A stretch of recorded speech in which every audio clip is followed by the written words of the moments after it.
Welcome to Learn Instrumentation Engineering YouTube channel.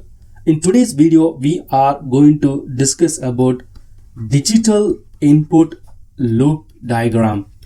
So the entire loop from the field to control room would be detailedly explained. So please watch this video fully to have a better understanding on loop diagram with digital input signal. So in this YouTube channel, Learn Instrumentation Engineering, you would be learning basic concepts and fundamentals of instrumentation engineering, latest technological updates which is happening in and around instrumentation engineering globally. Also, we cover latest news on industrial instrumentation and automation field.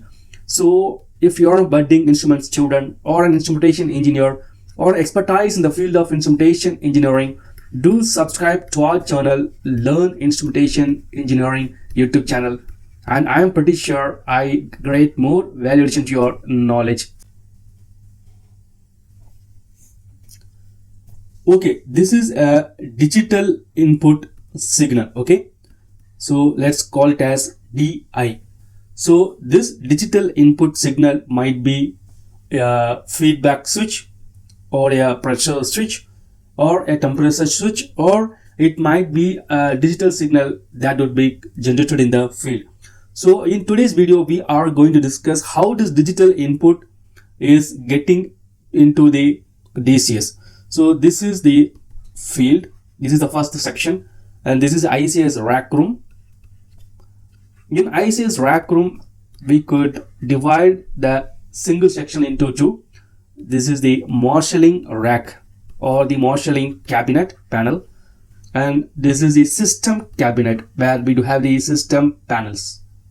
So this is the entire section where the digital input signal will be running to the system cabinet to have the indication or control parameter. So first, this is the field instruments. So we do have the terminations over here. So this would be a positive and negative. So I would call this termination as 1 and 2. This is just an example. And a single pair of cable would be running to the field junction box. So I would name this junction box as JB-DCS. This is a DCS signal hyphen. This is a digital input. So let me tell this digital D and hyphen, and I would name this number with a figure number. So I would call like 501. So this is the identification tag number for this junction box. And for this digital input, let's call it as ZI100. So this particular digital input is running to the field junction box, and this is a 1 pair into 1.5 mm squared cable. So this cable will be running to the field junction box. In the junction box, we have different digital input signal that would be getting routed into the junction box. So I would number this randomly like 21 and 22. So 19, 20 and 23, 24, we do have different digital input signals that would be routing into this same junction box. And from this field junction box, we run a multi-core cable. In this case, I am considering 24 pair into 0.75 mm squared cable. So this would be a multi-core cable. This is a single pair, and this cable would be a multi-core cable. And this multi-core cable is running to ICS rack room where we do have a marshalling rack or marshalling panel. In the marshalling panel, first we have a TB. So let's call it as FZ1. And the terminal number can be like 11 and 12. You could see over here, this is the fuse rating. We do have a knife edge fuse terminal box. Some of the applications, depending upon the hazardous zone, we do have barriers over here. So the main function of this fuse would be protecting the field instruments from the control panels. So I would give this 100 milliamps glass fuse rating. So if there is any short circuit in the field or earthing issues, this fuse will be blown out, and the fuse rating would be designed in the initial project phase depending upon the loop and the field instruments. And then from this knife edge terminal board, it gets into the Elco board. So this is nothing but this is the IOM segregation channels where we convert the field instruments signals into a digital signals.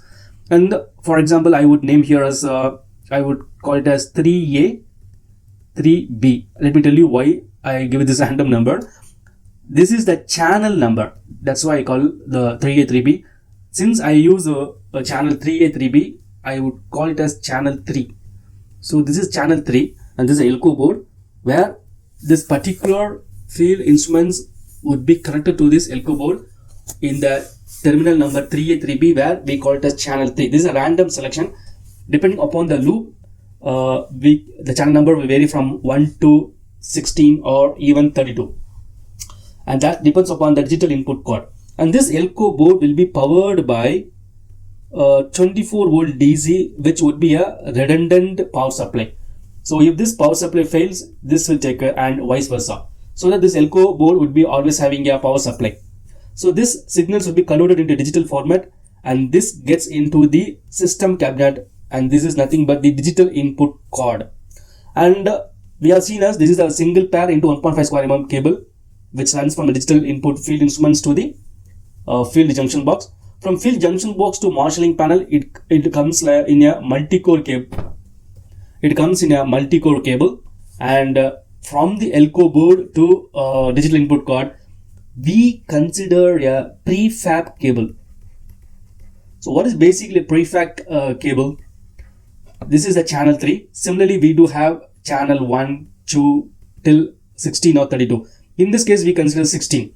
So the 16 channel input would be sent to digital input card through the single prefab cable. So this would get to the digital input card, and this particular digital input card might be available in a different slot and node of the DCS cabinet. So how to identify the digital input card?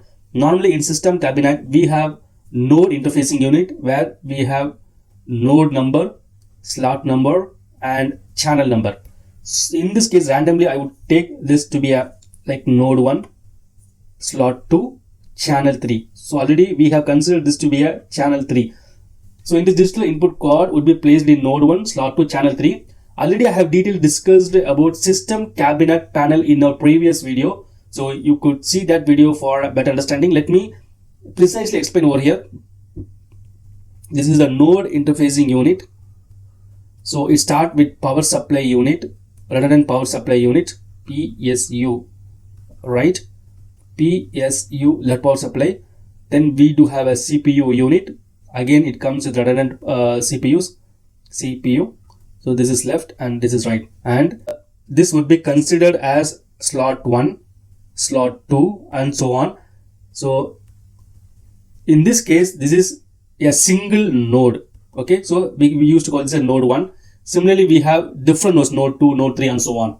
And what does this slot means? This is slot 1 and this is slot 2. So this digital input card is placed in this particular slot, that's called slot 2, and channel 3 is nothing but in Elco board we have already defined this channel. So this is how the node, slot, channel location would be identified in the DCS cabinet. So in this video you would have got a better understanding on how a digital input is running from the field to DCS to have the indication or for any control logics. So if this video was very useful to you, just hit the like button and share to instrumentation community. If you want to watch such instrumentation video, do subscribe to our YouTube channel Learn Instrumentation Engineering. Thank you.